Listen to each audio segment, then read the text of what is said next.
What's great, good people? I am back with another video to help encourage, motivate, and support you on your grief journey.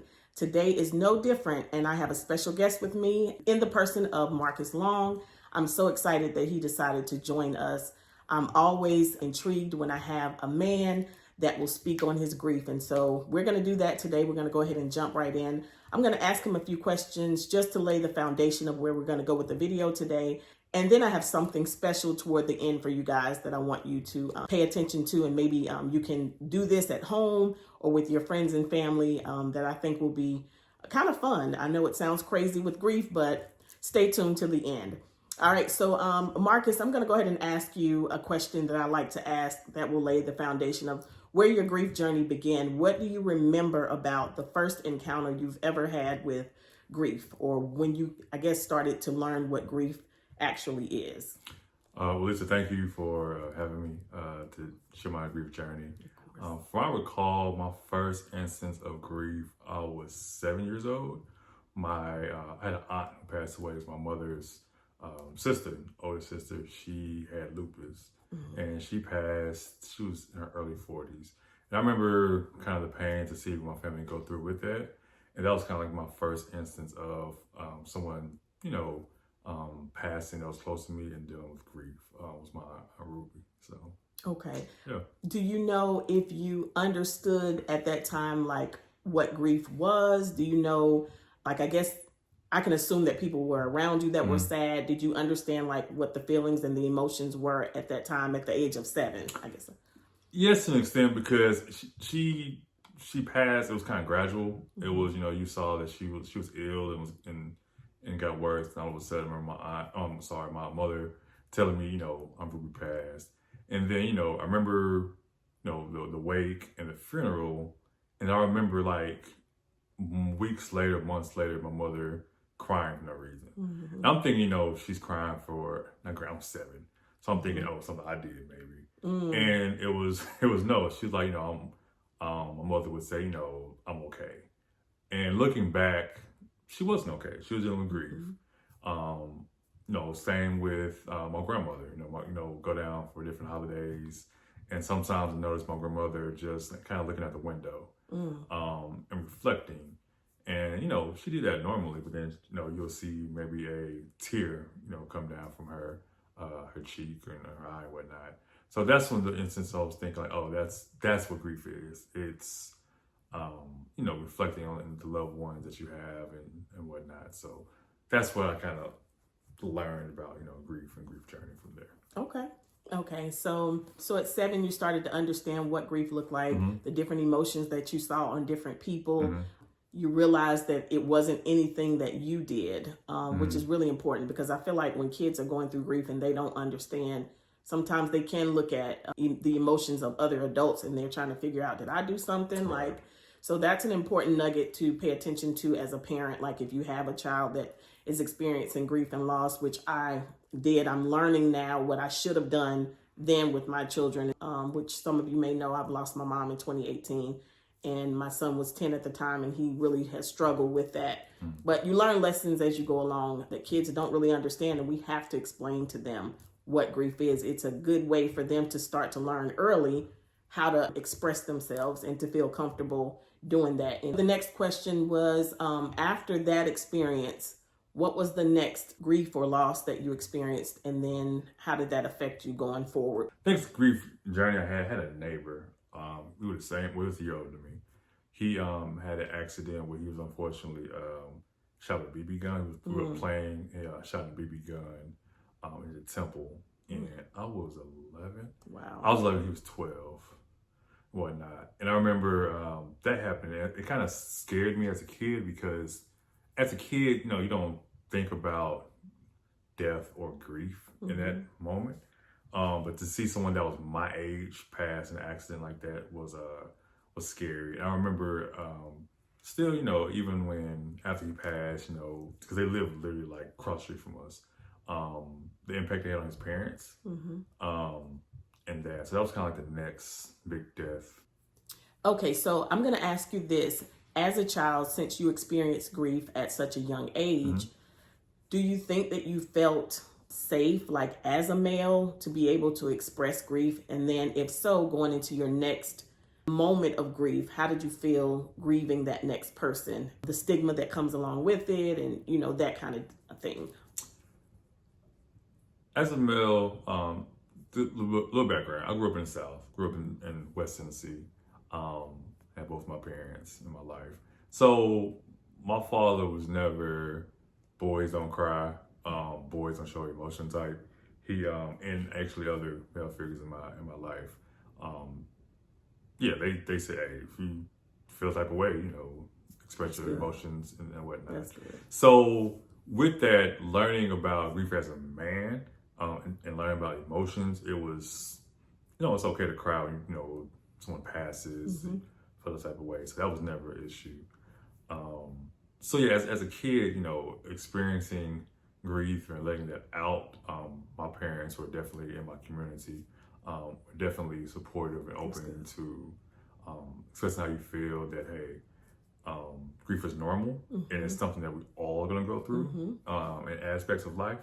So from there, I learned how to deal with kind of grief at a younger age. That's good. And whatnot. So, okay. Yeah. All right. So from that, that's really good, to feel safe as a male, to be able to express feelings. I think that is really rare. And I'm hoping to be able to change that stigma with these types of videos. I'm hoping that, after watching some of these videos, that people will, open up the conversations in their own homes, their jobs, and things like that. When was your next major loss that really impacted you, and how did that affect you? So, next major loss, I'll give some background. I had both my parents in my household. Also had a older half brother and older half sister from my father's side. So I was my mother's only child. So with that, out of all three of us, I was the youngest. Me and my sister were 2 years apart, and then me and my brother were 11 years apart. Okay. So he lives in Detroit. So it was my sophomore year of college. I was like 20. My brother, we met sparingly as children, well, as I was a child, and then as I would take a few trips to Detroit to visit him. So it was a large age gap between us, so we didn't have a lot in common. But we did, we talked and whatnot. But our relationship grew a lot more when I became an adult. When I was 18, I was in college. He was in Detroit. We would talk, every other week, monthly and whatnot. So when I was 20, he had a stroke. He, Sarone was, I'm 6'1". Sarone was 6'3", 330. He was a big guy. Wow. Bigger guy, and he had health issues. So he had a stroke, and from there he had a brain aneurysm. Unfortunately, he passed away from there. Wow. I was 20, he was 31. Oh, wow. Super young. So from there, even though that we didn't live in the same household, it was still my brother. And from that event, it kind of led to other events of me seeking, brotherhood and different avenues and whatnot. So that was the next major kind of death and event I had with grief. And actually from his passing is where I learned and joined organizations seeking that brotherhood. Oh, that's good. With him passing so young, did you develop any type of fear that anything would happen to you? Did you look at? Great question. That's actually something I deal with now. Oh, wow. So fear of death somewhere, I think there's more fear of dying young. When I see someone that passed that's like my age younger, I always ask, like, what happened? To get that sense of like what really went on. Compared to if someone was quote unquote older and had a fulfilled life. So yeah, you could say having that made me a little apprehensive. That's about, normal. I would think that's normal. Yeah. Okay. All right. So we got brother next that died at a very early age. Yeah, he was 31. And although you didn't live with him, that still affected you again. Obviously, because that's your brother, there's a connection there. So you joined a brotherhood. How did that support group help you? Like, did you find something? Let's go with that. What did you find? And then how did that help to support you? So even though Storm and I didn't live in the same household, I always wanted like an older brother to kind of run things by, or older sibling, because my sister, I also didn't live in the same household. The brotherhood I joined was called Black Brothers for Love, Achievement, Culture, and Knowledge. Okay. At Tennessee State University, and then also I joined a business fraternity in the same semester. With that was the brotherhood I was seeking from both those organizations. I have bros now that I'm close with that are like my big brothers and whatnot. So yeah, that's I think was the missing piece that I needed to grow as a man. Okay. Was I guess validation and seeking that brotherhood from that, and then from there I joined Kappa Alpha Psi Fraternity Incorporated. So with that additional, whatnot, so yeah. Do you feel like there were members of those organizations that were going through anything similar to what you were, that you were able to talk about your grief with? Yes, and actually that's a good question too, because I had brothers in there who dealt with grief from people that were still living. Okay. So even though that they haven't, and a lot of times we think about grief, we think about the passing of someone. Right. But in sense of one brother in particular, his brother is still living, but their relationship was deteriorating. So from there, he was like, done with him for the moment. And luckily, they've doing better over the years. But yeah, they dealt with their own kind of grief with relationships and things like that. But it was kind of like a common bond that we had to uplift our community.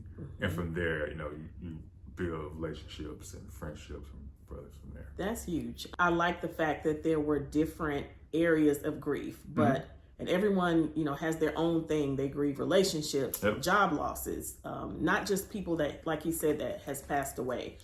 But the fact that you can just converse about whatever grief you're going through and you're feeling safe, discussing that with a brotherhood. It is so important to seek resources. It's so important to seek, other people that are like-minded, that are going through some of the same things that you're going through, maybe in a different form. It's packaged different, but they're still going through. And so the fact that he was able to, take the steps he needed himself to get community, to get support, and like he said, to get brotherhood is huge. I would encourage you guys to do that, male or female in this space.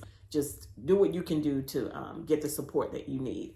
And I would say now I'm glad that our communities are a lot more open to therapy and counseling and whatnot. When I was going through it, that was kind of my version of therapy. Yeah. And seeking out counseling was, the brotherhoods I joined and organizations. That's good too. Yeah. Everybody doesn't want to sit like in front of somebody and talk one-on-one.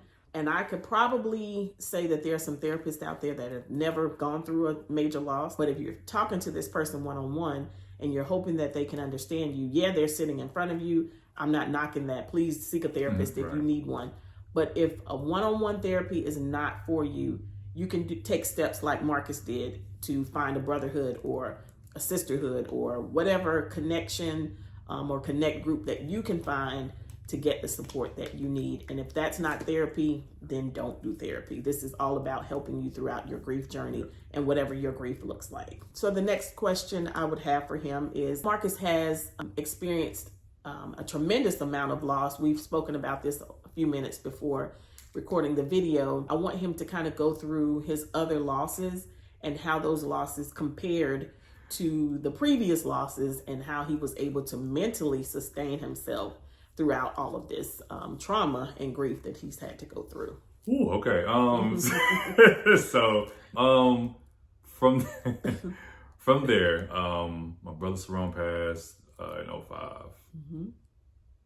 After my brother Saron passed, my mother I spoke about earlier passed, and I was 24, 2009. Actually, 2 days ago is her anniversary of her passing. It was 15 years ago. So it's kind of perfect timing for us doing this. Wow. My mother passed. I was living in Nashville. She was back in my hometown. She came up for a conference. Saw her the day before, no issues. And then the next day, went to work. Didn't think nothing of it, and it's all of a sudden I had like a weird feeling. I couldn't explain like what I was feeling. And then I got a phone call that my mother had. Well, actually, my father said she's gone. I'm thinking he's talking about like my grandmother or an aunt who's like a grandmother to me. And my aunt got on the phone and said, "Marcus, your mom passed." I was like, "What do you mean she passed?" So, mother passed from congestive heart failure. She had not been really ill during those times. However, yeah, she ended up having a heart attack, whatnot. So at the time I'm 24, and I remember me and my wife talking about it now that from there I grew from a young man to a man. Wow. And I say that because I dealt with a lot of the planning for a funeral, a lot of kind of like the choices and whatnot that you make when being a parent. And I'm her only child. Okay. So by being her only child, you know, it was kind of a lot. And it was a shocking thing because it was all of a sudden. It wasn't like my aunt who had been ill, whatnot. So I remember kind of being a leader for my family, at a young age. all within like a week, that week span of planning everything. So yeah, and we probably will talk about a lot more the ramifications of her passing throughout this conversation. But yeah, so it was my mom passed at 24, and from there, my maternal grandfather passed 2013. So that was...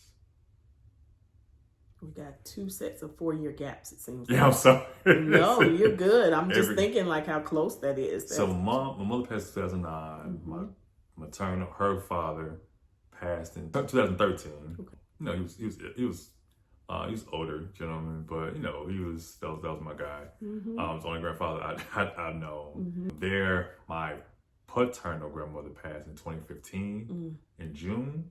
My maternal grandmother passed in July of 2015. They both was also older. So we're 2015. And then from there, in 2018, my half sister passed. Wow. So my half sister, like I said, we're 2 years apart. She had a heart transplant. She had my nephew, and from there, well, before that, she had some health implications, health complications. And from there, you know, had my nephew and whatnot. And from there, it weakened her heart, whatnot. So she had a heart transplant. 3 years after she had my nephew, she had a heart transplant. She was able to find a match, which is a different level of grief because we actually met the family who matched with her for her heart. So they listened to my sister's heart from their son, Andy, Andy Dyer. So that was, and I remember meeting them, and that was very powerful meeting a moment too. And that was like a different level of grief to deal with too. I call that purpose in the pain. Like having, can you have something beautiful to come out of pain? And to hear life in the midst of death, or have those two things to coexist, is really, really powerful, as he was saying.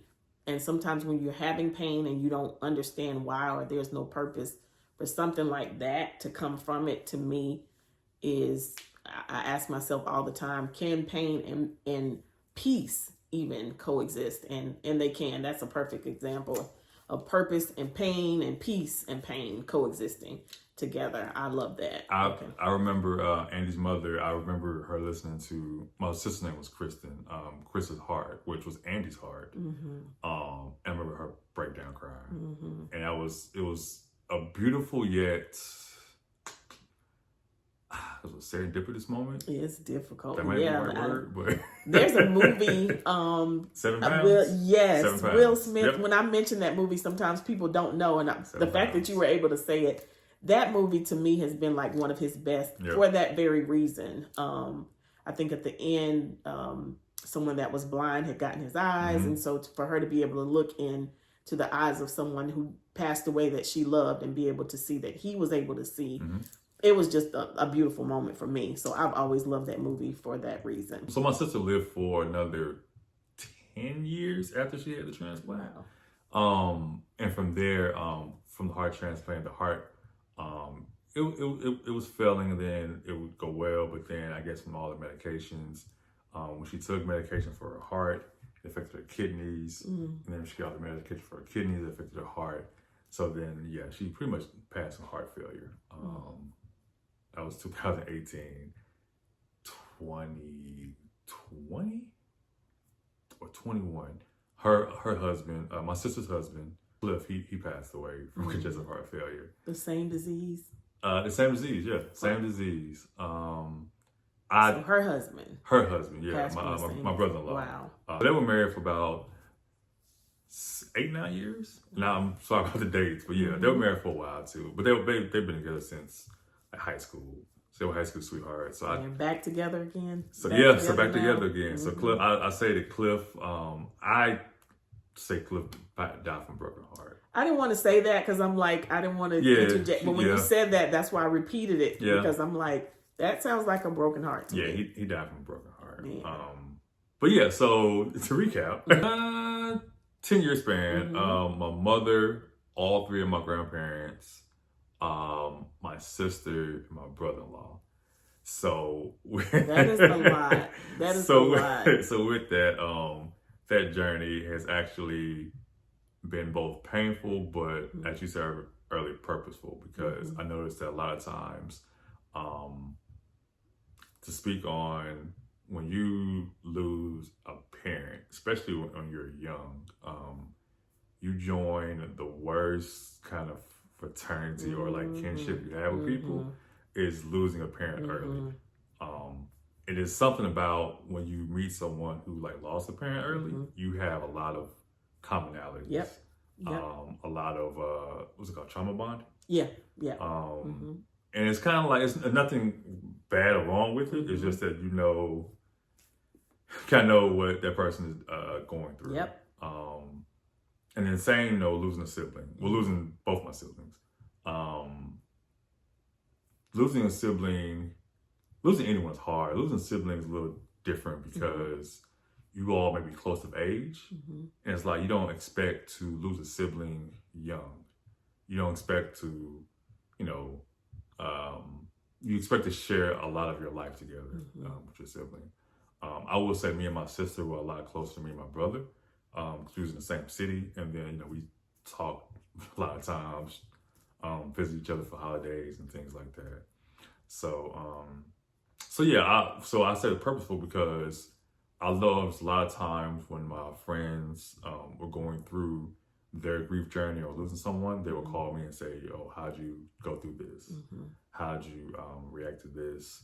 And just to be a sounding board and a vessel for them was encouraging for me to know that I'm helping people, helping my people to go through a difficult moment they're going through. So I think that is great because even me sitting down, asking someone else questions, basically creating content on grief, the fact that I feel like I'm helping other people has helped me on my journey. So that is powerful. What he just said, even though you're going through your own struggles, if you're able to assist someone in their struggles, it's therapy. Like I know it is for me. So sometimes it does trigger certain places in your life that it opens up a wound that may have, kind of started to begin to create a scar. But when you're helping other people, I think that is valuable. It adds value to your life while it's adding value to theirs. Mm-hmm. So if you're going through grief and you know someone else is going through the same thing, that may be helpful for you to be able to reach out to other people, talk to them, and just see what space it puts you in. I guarantee it'll help, some. So you may want to just try that. And with that said, like, what triggers you now? Like, what do you feel like your triggers are? I'll ask you that first, and then I want to double back to something else that you said. So what do you feel like your triggers are now, and how do you handle triggers? So I would say for the purposes, I will use my mother and sister as the example. Early on for my mother, it was like Mother's Day, like Christmas, Thanksgiving, her birthday, her heavenly birthday. I would say for the first year to like 4 or 5 years, those were my triggers for my mother. For my sister, it's kind of the same. Mother's Day, her birthday, the anniversary of her heart are triggers. So now for both of them, what triggers at times is that I have 2 daughters, and when they have achievements and accomplishments in their life, wanting to call, mama, wanting to call my sister to share that joy with them are triggers. And honestly, I would say songs, certain songs, certain movies sometimes are triggered. But then sometimes it'll be just you're in your own mind, in your own head, and think about, oh man, mama would like this. Yeah. Oh, this song reminds me of Chris. So sometimes those are the triggers that trigger grief and moments of, oh man. So yeah. Do you feel like you're more of, when those moments come or the triggers come, do you feel like you're an external griever, an internal griever, or do you feel like you're a blend of both? Internal, just for people who may not know, internal grief, is just when you basically hold everything in. People think you're fine because you don't show outwardly what you're feeling inwardly.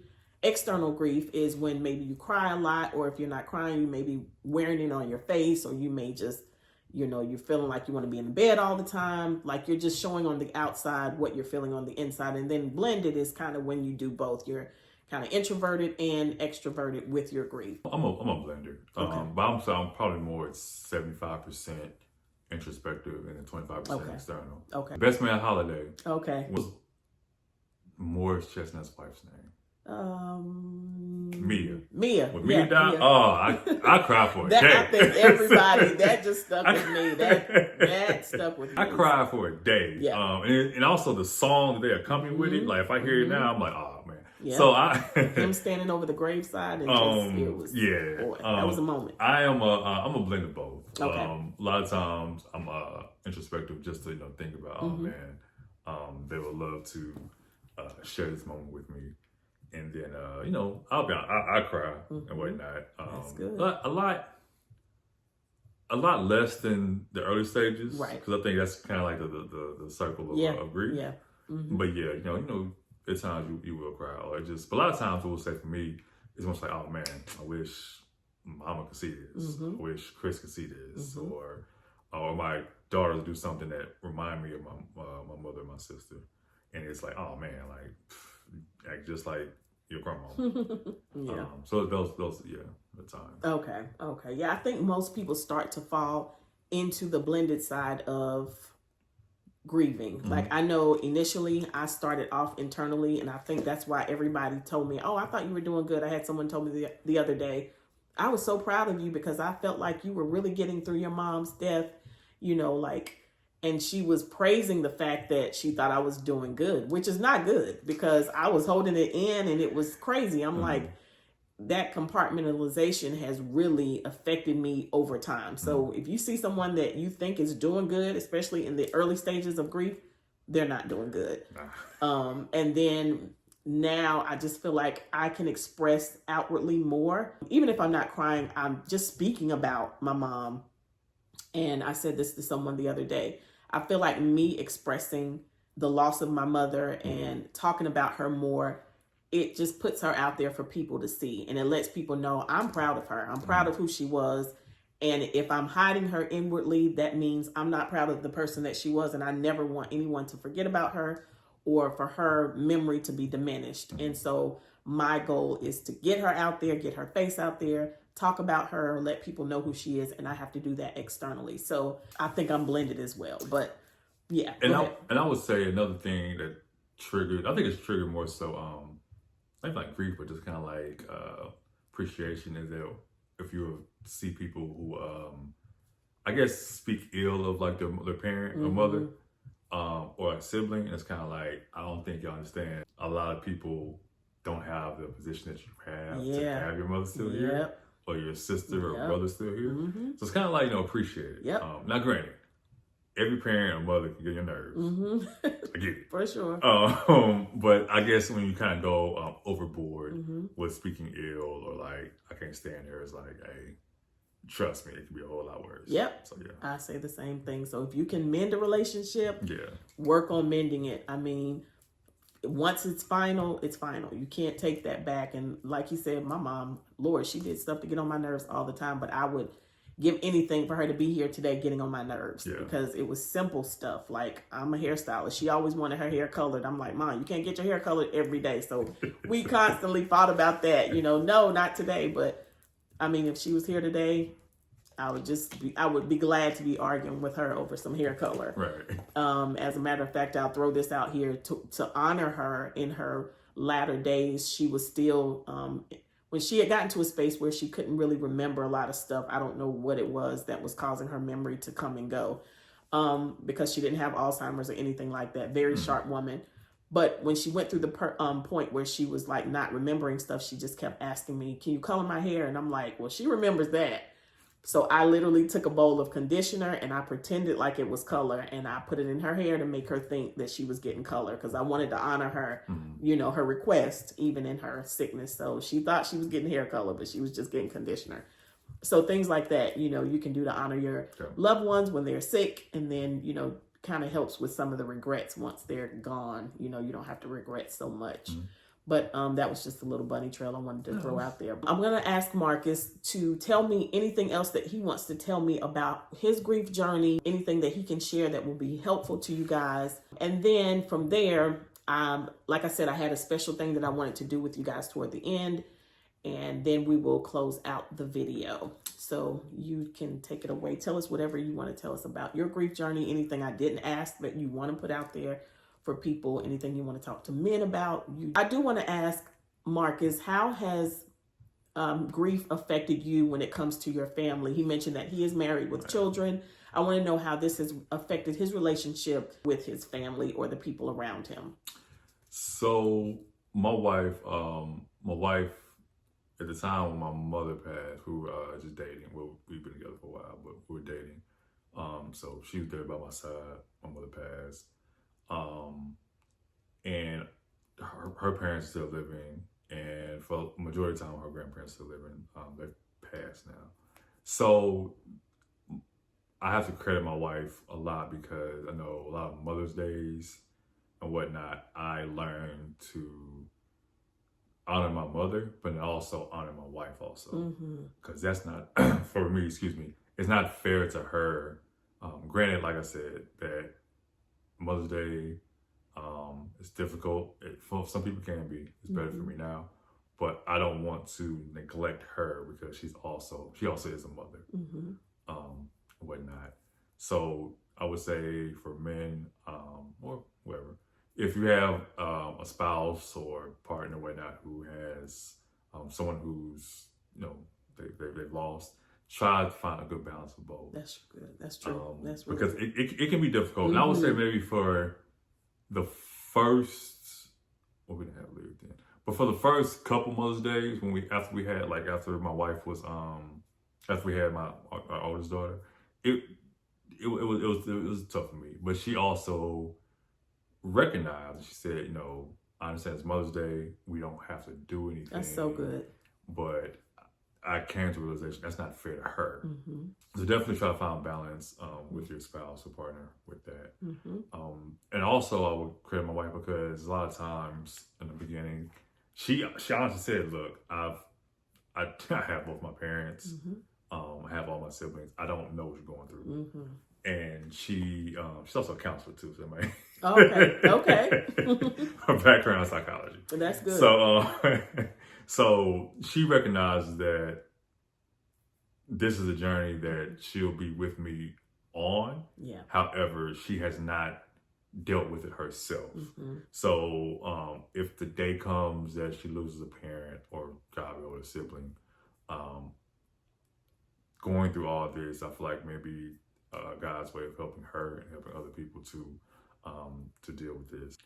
A lot of times with grief, we think about losing a person. A lot of times with grief, the hardest part is dealing with family. That's true. That's true. Dealing with family can make the grief process a whole lot more difficult for no reason, to be honest with you. However, with that, it's temporary. I will say that dealing with family through the grief process for certain family members, it was difficult and had to push myself away and grow before I started back the relationship with certain family members. Mm-hmm. It's normal. Well, let me take that back. Every family is different, but just know how to navigate yours. Okay. But just know that when you go on through this process, you might see a different side of the family. So just be prepared for that. Okay. Kill on Stage actually had a post recently where he said, the thing they don't tell you about grief is that when you go through the grief process, the only thing you really want to do is just call the person and talk to them. Right. You can't. Mm-hmm. And that's kind of hard. It's probably like, you're like, why aren't you picking up? Mm-hmm. Right. That's why aren't you picking up? I have dialed my mom's cell phone number and her home number so many times, and I'm just like, this is like, why can't she just answer? Or just like, pick up. Just tell me you're away on vacation and you just don't feel like being around us. I would rather hear that than like, come on.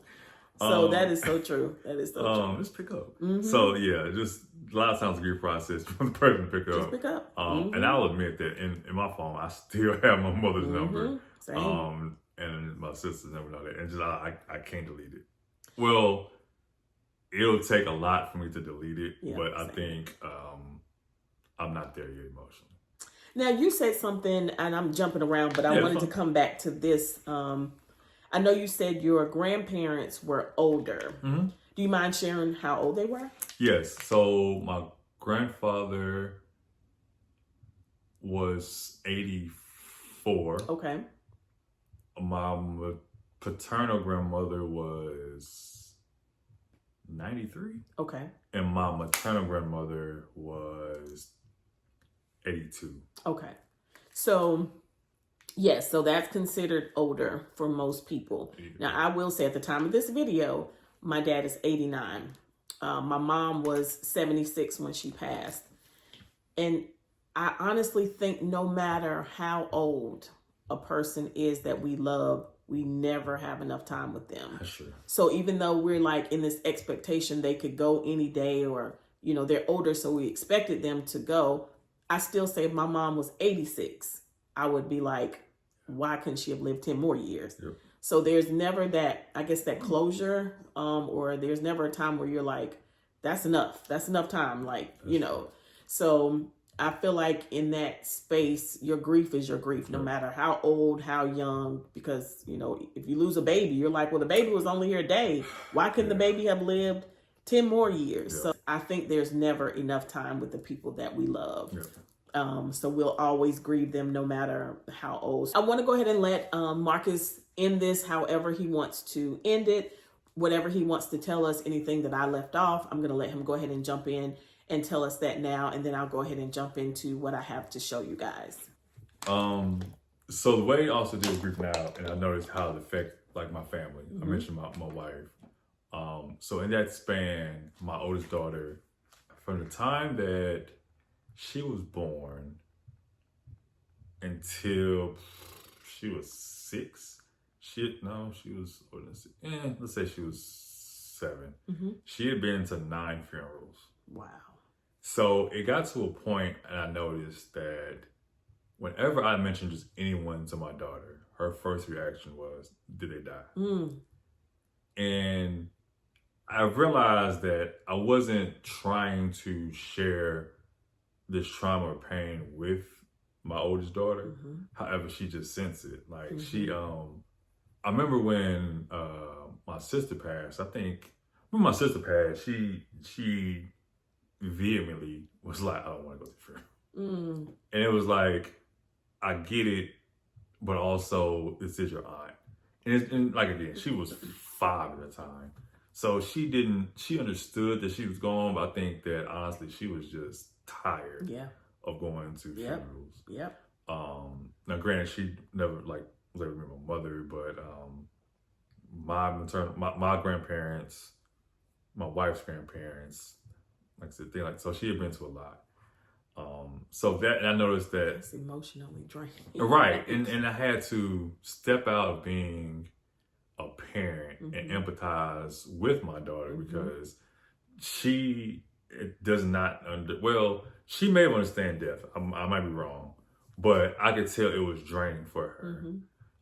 Now, luckily, we haven't had any funerals recently, but I think after talking to her, she does have a better grasp of it. Okay. She had a babysitter, Miss Mary, who unfortunately was like her grandmother here, passed. And I remember after that, we made sure to put her in grief counseling. Okay, that's good. Because that was, even though, like I said, my wife's parents are still living, and my father's still living. They're far, so Miss Marie was like our grandmother here in Charlotte to make sure we was fine. So that's how I also noticed how it affected our family. Kind of want to close out with men. It's okay to cry. Mm-hmm. It's okay to cry. Mm-hmm. It's okay to deal with grief and be vulnerable Mm-hmm. in those situations. Mm-hmm. It's someone that you loved. In order to grieve someone, you have to have loved them. It's good. So it's okay to show emotions. Mm-hmm. I will say, I think the newer generation of men understand that. Mm-hmm. I've noticed it's a lot harder with a lot of our elders. That's so true. But however, men, old, young, whatever, it's okay to cry. Mm-hmm. It's okay to show emotions. Mm-hmm. It's okay to express that you're going through this grief journey, Mm-hmm. and to ask for resources in this grief journey, whether it be counseling, whether it be fitness. All that can be great resources for whatever journey you're going through. Mm-hmm. So I think that's really good. I heard someone say, I think it may have been in like one of our grief share meetings, that everybody goes through the grief experience. Mm-hmm. Men and women both experience grief. They just express grief differently. So I thought that was really good, because we all have the same feelings. Like if we lost a parent, you're going to feel that pain, but how you express it is generally different.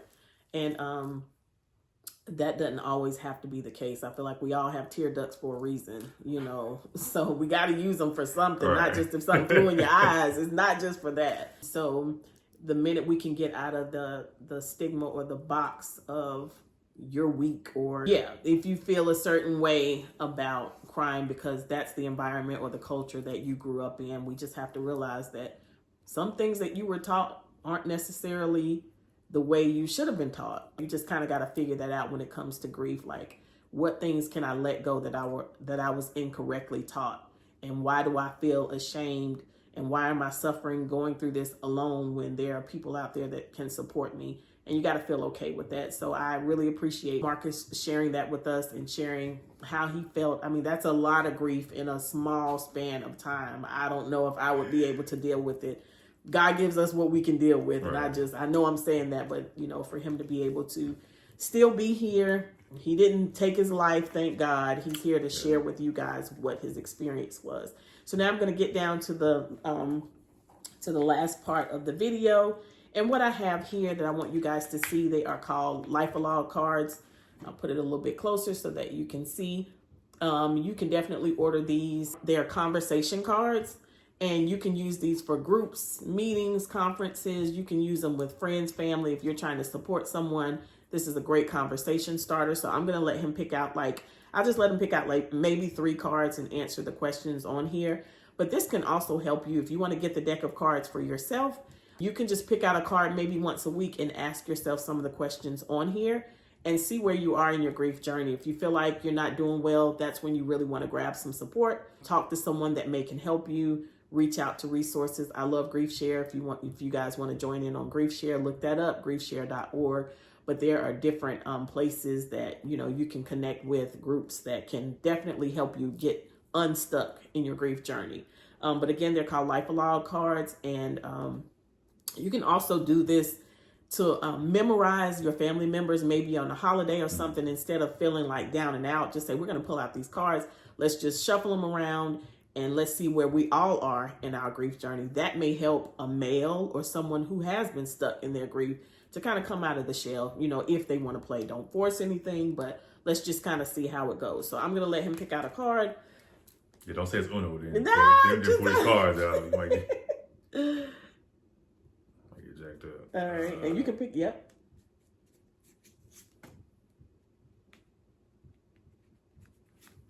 All right, so I'm going to let him read those, right, and then he's going to answer the questions for us, just so you guys can kind of see, what the cards are about, and then you may want to grab you some. All right, so take it away, Marcus. So the first one is, what do you miss the most about your person? And you can pick the one that's most impactful to you to answer that one, or however you can name the person. I'll do a different person every card. So I would say for this one, what do you miss most about the person? I'm gonna pick my my sister. Okay. So the thing I miss most about her is her her singing Motown songs. Oh. Okay. And I think she was, even though we were 2 years apart, she had the soul of someone who was 50 years older than wow. her. That's so nice. That, and then her, she was very fiery, let's just say that. She had a very knuck if you buck spirit. So that's okay. kind of what I miss most about my sister Chris. Okay. All right, I'll take that one. Next one. Have you seen or felt any signs of your loved one's presence since they died? Again, I have 2 daughters, and a lot of times, and my aunts and family members and uncles joke that I literally birthed my mother twice, and wow, that's how I feel their presence, because they both of my daughters love makeup at the moment. They're 11 and 5. And if anyone knows my mother had a few interests. It was shopping, spending money, makeup, and bags. So my daughters have now shared her interests and whatnot. So that's a lot of times that, and then my oldest daughter, I noticed that when she's doing something, she's standing up, or like she cooks or something, she puts her hand on her hip a certain way. And it's the exact same way my mother did it too. Yep. So again, they've never met my mother, but that's how I feel my mother's presence. I love that. There. And the last card, tell me something that you loved about your person. I don't know which one to pick. You know what? I'll wrap it up. All right. So I'm going to do a little speed round of a little summary for y'all. Okay. My Aunt Ruby, who I talked about earlier, had lupus. She had a soft voice, but it was comforting. Okay. That's what I love most about her. It was a sense of nothing's gonna go wrong with her. For my brother, his encouragement. Even though he didn't attend college, he always encouraged me to finish college, which I did. My mother, it's a lot of things, but I guess one thing I will pick is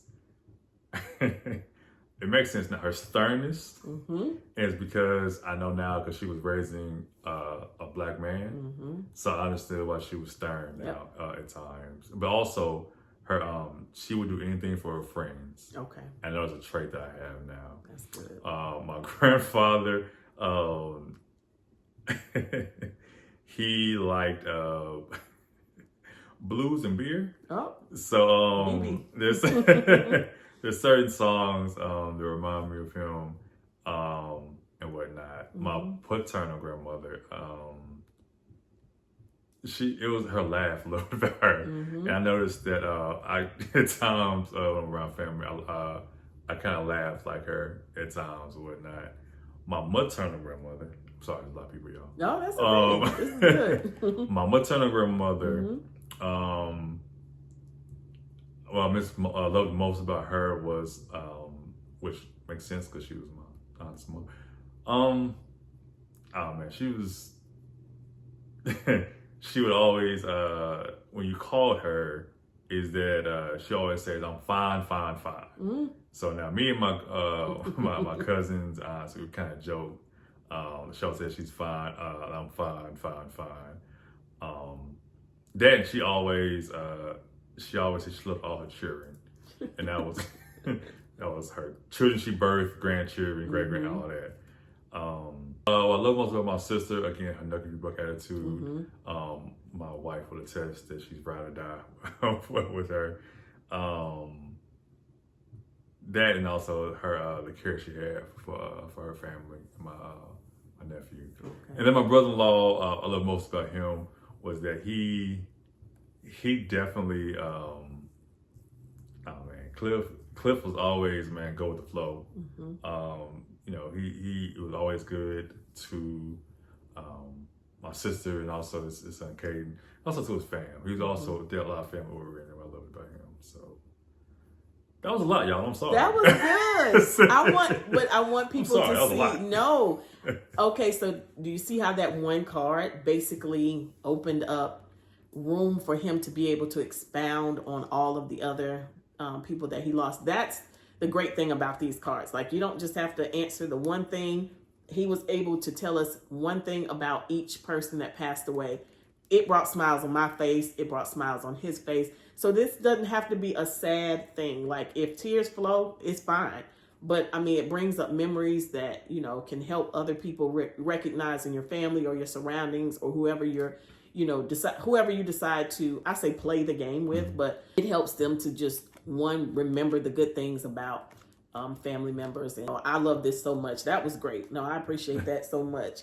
So, like I said, I can put the link on where I ordered these from, but I appreciate Marcus. I want to thank him again for opening up and being vulnerable, sharing his experience with us. This was awesome. And hopefully you guys will take the opportunity to share with a male in your family, you know, maybe show them this video and they can see how, you know, it's okay to grieve out loud, you know, if that's what you feel comfortable doing. You got something else? I was going to say, remember, grief doesn't have a finite timeline. Mm-hmm. It's not going to be a year from now. It could be 30 years from That's now. right. I want to thank you for encouraging me to do it. Also, thank our friend, Damon. Yes, thank you. Who connected us. So, I appreciate that. To deep money. Yep, So, and it's going to keep on. So, Yeah. Damon, thank you so much for, like you said, for the connections. And I'm hoping that this will grow from here and that we can keep this going until every person that we come in contact with will feel comfortable grieving out loud. All right, so if no one told you guys today that they love you, remember, first and foremost, God loves you, and so do I. Until the next time I see you in the next video. Bye for now.